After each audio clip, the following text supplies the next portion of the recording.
اگر سودی بینک میں سیونگ اکاؤنٹ اوپن کروانا حرام ہے تو اسلامک بینک میں کیسے حلال ہو گیا؟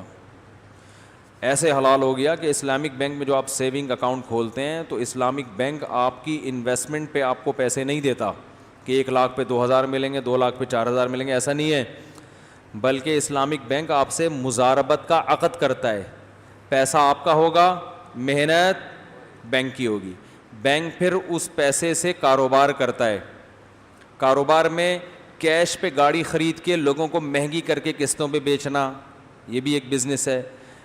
شوگر مل والوں کو گنا چاہیے ہوتا ہے تو میزان بینک کہتا ہے گنا ہم خرید کے کیش پہ آپ کو قسطوں پہ مہنگا کر کے بیچ دیں گے. یہ کس کا پروفٹ ہو گیا؟ بینک کا. اس طرح سے باقاعدہ بزنس کرتا ہے وہ، سمجھ رہے ہو؟ پھر کیا کرتا ہے، اس بزنس میں سے وہ آپ کے اکاؤنٹ میں جو پروفٹ آتا ہے وہ جمع ہوتا رہتا ہے، لیکن بینک آپ کو ہر مہینے جو دیتا ہے وہ اتنا دیتا ہے جتنا دوسرے بینک دے رہے ہیں. دوسرے بینک لاکھ پہ 2000 دے رہے ہیں تو اسلامک بینک ہی آپ کو کیا دے گا؟ لاکھ پہ 2000 فی الحال دے گا. سال کے آخر میں پورا حساب کرے گا کہ آپ کا اصل پروفٹ تھا کتنا. سمجھتے ہو کہ نہیں سمجھتے؟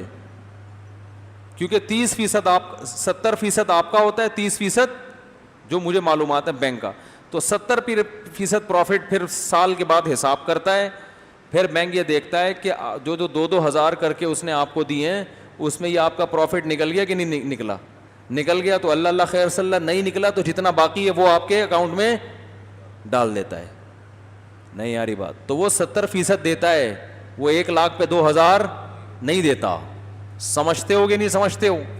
اس لیے جائز ہے یہ میزان بینک میں یا بینک اسلامی میں سیونگ اکاؤنٹ کھولنا. اگر کوئی شخص قسطوں پر گاڑی لیتا ہے اور بیچ قسط میں اس کا انتقال ہو جاتا ہے تو اس کا حساب و کتاب ہوگا؟ نہیں ہوگا، کیونکہ انتقال تو ہو سکتا ہے کسی کا بھی کسی بھی ٹائم پہ، اور قسطوں پہ چیزیں لینا بھی جائز ہے. البتہ اس کا یہ ایگریمنٹ کیا ہو گیا، لیکن اس نے وہ تو اٹھا لیا تھا نا، چیز تو لے لی تھی، تو اب اس کی وراثت میں سے وہ قسطیں پوری کی جائیں گی اور جو چیز اس نے خریدی ہے وہ اس کے وارثوں میں تقسیم ہوگی. ٹھیک ہے نا؟ ارے قسطوں پہ 5 لاکھ کی گاڑی لی تھی تو اس کا انا للہ ہو گیا تو کوئی ٹینشن کی بات نہیں ہے. اس کی وراثت میں سے گاڑی کی بقیہ قسطیں دے دی جائیں گی اور گاڑی اس کے وارثوں میں تقسیم کر دی جائے. اگر اس نے اتنی وراثت چھوڑی نہیں ہے کہ قسطیں پوری ہوں تو گاڑی مارکیٹ میں بیچ کے قسطیں پوری جائیں گی، جو پیسے بچ جائیں گے وہ وارث آپس میں تقسیم کر لیں گے. گھبرانے کی بالکل بھی بات نہیں. مفتی صاحب آپ سے بہت محبت ہے مگر ایک بات آپ کی مجھے پسند نہیں، جب آپ کوئی حق کی بات کرتے ہو تو اور لوگوں سے کیوں ڈرتے ہو کہ یہ بات میری ریکارڈ نہیں ہونی چاہیے ورنہ لوگ کلپ بنائیں گے. آپ کو حق کی بات کہنی چاہیے، کسی کو برا لگے تو لگے، لوگوں کی پرواہ نہیں کرنی چاہیے. اگر کوئی آپ کے خلاف کلپ بنائے گا تو کیا ہوگا؟ جواب ہم دیں گے. مجھے اپنی مخالفت سے بالکل بھی ڈر نہیں ہے، الحمدللہ، جو مرضی کرے. کیا ہو رہا ہے اس؟ بہت سارے لوگ مخالف ہیں.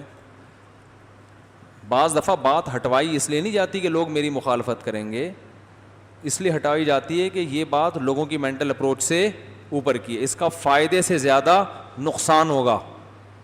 سمجھتے ہو کہ نہیں سمجھتے؟